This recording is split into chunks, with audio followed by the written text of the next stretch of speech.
And we're back. Sorry about that. Time to die again. I mean, you're not wrong. I will never die. Don't you know? I will always die, but I'll keep coming back. That's just how much of a bastard I am. Alright, so I'm trying to remember where am I going? So that maze you found the child. Yeah. Now we gotta go all the way through that to the dungeon. We saw a dungeon. We just couldn't reach it yet. So you choose to grind up for more levels by fighting Tektites just outside of town. Or Or you can say screw and go to the dungeon. I could and do my grinding there. Oh, yeah, that's right. You do have a point. That I do. And also there are a couple areas for points, like that bundle of trees over there. I don't need this! I'll take it anyway, so it's very neck for fluids. There's a tree and a cave. You do realize I don't give you experience, don't you? No. Oh, like, I know. Save them for later. Anyway. So wait, what were we saying? Go back to the maze. Up. Okay. The maze where you found the kid. No. You were saying something about experience and shit? Oh, in the bushes. There's one bush towards where the raft thing was. Oh, the single bush? The very single Yeah. bush, you would say? This one? Yeah. There's points in here. But where? Look around. Because I know I've been in this before. And this is where I first saw the eye enemies. Oh. I went to the left, that's why I didn't... 200 points. I didn't notice that before. Okay. I believe there's also a cave. Somewhere. Oh, wait, hang Is it on. worth killing with fire? Like I said, this is one of my grinding tricks. Just going to a Tektite outside of town repeatedly and just using fire to kill them. Oh, wait. Honestly, Yeah, I was dying, so... You didn't put yourself in a good position. yeah. Yeah, If anything, so let's, I feel like the Tektites combined with the levers are a good combo. Yeah... Okay, yeah, I see where the other point bag is. It's a cave south of town. I'll probably get that later, actually. And then I'll lose it before we can get the level up. That's how lucky we are! Clearly. Alright, I need to find the house lady. Where the fuck is she? Excuse me! I mean, you technically do need Could be the further in magic town. God damn it. You can always use the magic one. one. Yeah, just do it. That is true, I could. So let's, Your life! let's, You don't have enough for a second. that's right. You need 50 and you're not even Did you at just 40. try to stab me? Yes. I'll destroy you. There we go. You have to have that active already before you can do that. That was the problem. Either that or not be Okay. talking to her. I don't know. No, I'm saying like, have it already. Oh, Yeah, 'cause already. I saw the exploit. I Okay. don't know how it works. Alright, right. Because that was the problem before. You didn't tell me that, MJ. Oh, okay. I was gonna say, like, don't look at me, I haven't played this game. I mean, you can look at me, but don't expect me to know everything about this game. I know nothing. Fire, not reflect. Fire. Reflect could also work, but it's more costly and less, well, effective. You probably want to crouch generally and stab. Look how low they are. It's very easy to hit them. All you have to do is just hit their legs. God. Oh, you can actually hit their legs? Yeah. Okay. Well, now I gotta go back and heal again. Yeah. God This damn is a it. quick way to get experience, though. You can get good at killing those Tektites with fire. I mean, you do get a free 60, and if you're lucky, you can get a pee bag. Get a bag of piss. Yes. 200 worth of piss. So, I guess since we're gonna be undead for quite a while until we get our next level up, I'm gonna go back to the list. So, I guess we can put the list for what we used on the links below. Yep. If we care. Just to give you guys a frame of reference at the very least. So I'm gonna continue on with the That's all the list. Zelda list I found for this site known as usgamer.net. Look it up. We'll have the link in the description below somewhere. Yes. So I'm at number 23 right now, which is from worst to best, by the way, for this ranking Yes. system. Actually, maybe I can, instead of just reading this list down, I can probably just go to the descriptions as well, just so that what they Yeah, say, I was gonna so say. it'd probably be easier for us, so. The other thing it talks about why each game's where it is. Yeah. So at number 26 was Zelda Wand of Gamelon, Link the Faces of Evil. Yes. And what you expected anything else? Link the Faces of Evil and Zelda Wand of Gamelon are linked. here because they are essentially the same game, having been developed together to save money. I expect Ocarina of Time at the bottom of the list. I expect Breath of the Wild. Ow. Both are consistently ranked among the worst games of all time for their stilted platforming, wretched controls, and astonishing bad cutscenes, the last of which continue to live in infamy on YouTube and elsewhere. Sean Baby put it best, the gameplay is almost as deep and engaging as flipping from one option on the next on the TV menu. Let me guess. There was a pee bag, and You got killed I before got you killed grab before it. I can grab it. The piss is tantalizing, I know, but... I really want your pants! So yeah, number 25 is Zelda's Adventure. We all knew the CDI games would end up at the bottom, but there's still some justice in the world despite the existence of these externally developed games. We broke Zelda's Adventure apart from Born the Gamble and Faces of Evil because it's merely terrible as opposed to being so atrocious it tears a hole in the fabric of reality. Are you fucking kidding me? They think it's better than freaking Face of Evil and Wand of... What?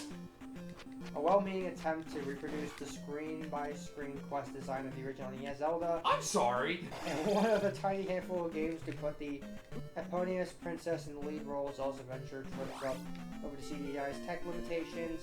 It takes longer to load each new screen of the overworld than it does to traverse it, and its creators' general experience. It's dreadful, but not entirely without merit. Because having to stab the first boss 200 times definitely has merit. That's how you kill the first boss. Oh, by the way, go back. Go to the bit of sand right under that corner of the forest. Well, first off, because I'm on my last life, I think. About that. Well, fuck.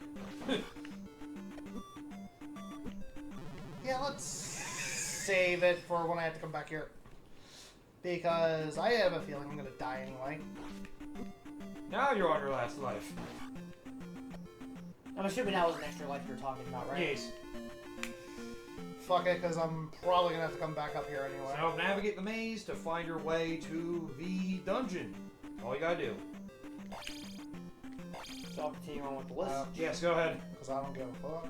Yeah, so number 24 is freshly picked Tingle's Rosy Rupee Land. Okay, maybe it's a tiny bit unfair to rate Tingle's Rosy Rupee Land so low. It even received relatively decent reviews. As you might expect, it's about getting as many rupees as possible by completing a variety of dungeons.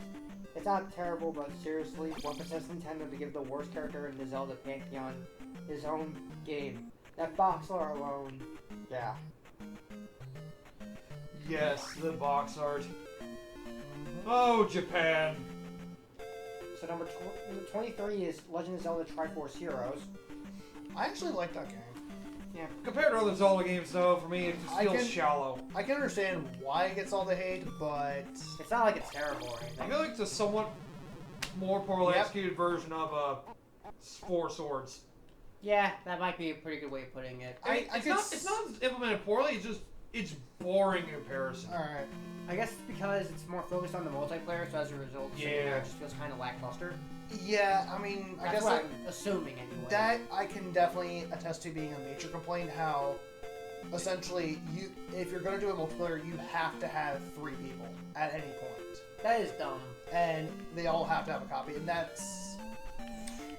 Honestly, that's something that is a little jarring, but... It's not even going to make people buy the same game multiple times is kind of dumb. At least Four Swords Adventure, all you needed was the one GameCube like, game and a bunch of Game Boy Advance link I cables. mean, to be fair, like, they also do have the download play option, so if one person can have the game, you can still do that.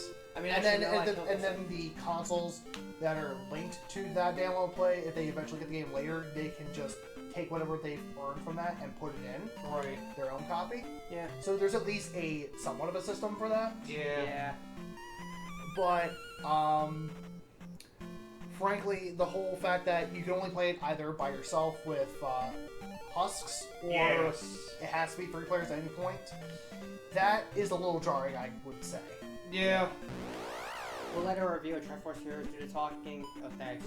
Nintendo has a fantastic idea with Triforce Heroes, but the premise is served and undermined by some fundamental design issues and shaky online infrastructure.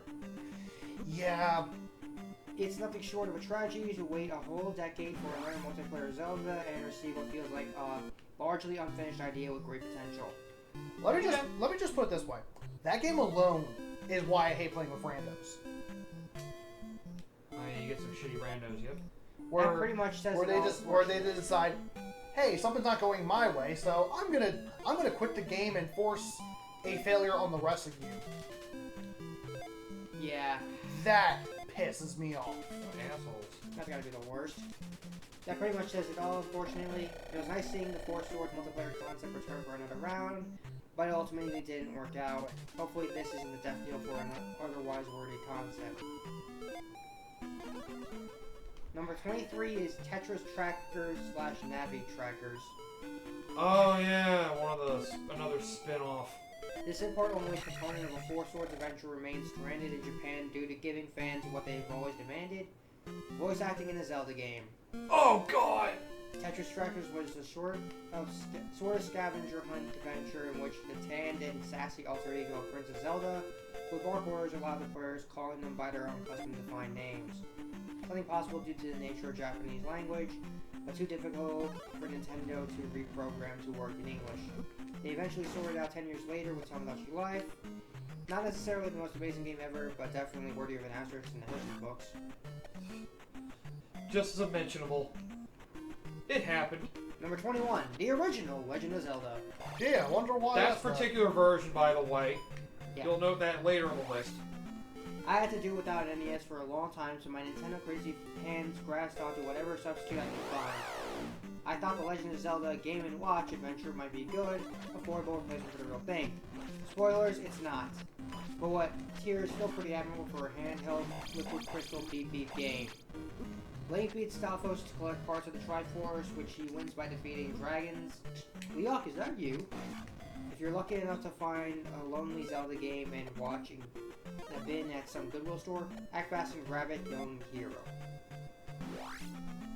The fuck is this? BS Zelda no Densetsu. The broadcast satellite is what the BS stands for. Okay. There were actually 2 BS Zelda games. Bullshit? BS means broadcast satellite view. Not something else. Go down. Designed for a Japan-only Super NES add-on that allowed players to download digital-only games. Like this one.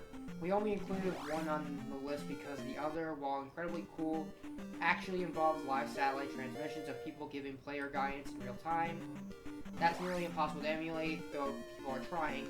So unless you are happy to play those episodes when they broadcast, you can't have experience in its proper form. This one, though, was less unconventional and has been preserved for the ages online. It's essentially a 16-bit remake of the original Zelda with Link replaced by some school kid. Neat, but an esoteric to have a place in our North American hearts. Not surprised this is as high as it is, though, but Link's crossbow training. It's actually pretty decent. Yeah, I've heard it's actually pretty decent. Yeah, I wonder if it's like one of the... Still. It is just crossbow training. Yeah. 20 games that It's a glorified demo. Yeah. Yeah. 20 games that use Red potion. Red pot. Heal! Alright, we should be good for now. Yay. I think we'll use the restore point again once you get out of here. Might as well. That way you cut down having to go through this fucking maze. Yeah. Inch by inch. Fuck it. This is one of around 20 games that used the Wii Zapper peripheral, which was little more than a plastic shell that you could slot the Wiimote and nunchuck. The concept was that shooters would require you to hold the Wiimote out in front of you long periods of time and provoke the ease and strain of the arm. Link Crossbow Training, basically visually on Legends of Twilight Princess, was the first game designated for the Zapper and came packaged with it. You have 9 levels to test your shooting skills and get the highest score. And that was pretty much it in a nutshell. Yeah. Yeah, it was basically an arcade shooter. Yeah. Yeah. Number 18, Hyrule Warriors. I do love that game, but I can understand why it's so low. Warriors games. Yeah, it's Warriors game. So, what's the? They can be fun but repetitive after a while. They're one of those junk food games. Yeah. What's the word? What the Muso? That's it. Muso. Yeah, games. that's the one. Muso. Yeah. Yeah. If you're Koei Tecmo subsidiary Omega Force, you have only one job: bring the Muso/Warriors gameplay to every property imaginable. Hey, they told for me. Thank you. Yeah, there it is. Power Warriors was a collaboration between Omega Force, Nintendo, and Team Ninja.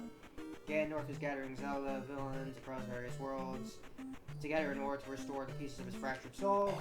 Which, honestly, I kind of do want them to actually make that part of the Zelda canon, because they've now said that Breath of the Wild, essentially, in terms of timeline, is directly at the end. It doesn't really...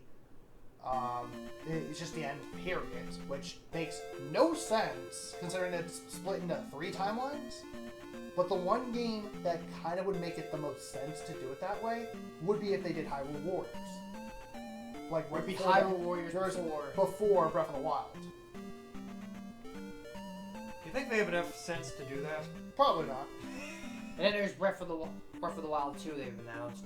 Oh yeah. So I can't tell if that's gonna be a sequel or prequel. I would assume sequel, but I don't know. part of me wants to say sequel, but because let's be real here, there's no way they're ever gonna really truly end a Zelda series. It's like, even though I know you can say every single Zelda game is all over the damn place. Yeah. There's a lot of Zelda and Mario all over the place. People want them both to end because they think they've gone on for too long. They're assholes. It's because, you know, their style of gameplay, some people would say, is archaic. Because... some of it can be, to be fair. I mean, look at how good some of the new IPs have been, like God of War. Wait a minute. Like, my problem with modern gaming, in terms of, like, AAA gaming, quote-unquote, is the fact that they have so many resources and so many... Alright, we'll hang first. Sorry, go ahead. Yeah. Okay. But yeah, one of my problems with modern games is that, this is more so for Western developers, it feels like. Yeah. Is that they only ever know how to present one type of game, or two, which is either the shooters or open world games. They don't really know how to properly present and get people excited for stuff like, you know, platformers or RPGs very much. That seems to be something that seems a Japan-only thing that a lot of people can look forward to. Because when it comes to Western gamers, they don't actively promote those with as much resources as they do for something like open world games or shooters, for example. Because hardcore crowd or something, I'm not entirely sure, but that's what it seems like anyway, from what I've been noticing. Yeah. And there's also the stuff like microtransaction and loot boxes that everybody fucking hates. EA and Activision, fuck you! Especially considering you're making us pay a game for $60 and then you're gonna pull this kind of shit. Seriously. If you want to make it a free game, that's one thing. If you're gonna do $60 for a down payment and then do this microtransaction garbage, that's kind of a low blow. Yeah. Just saying.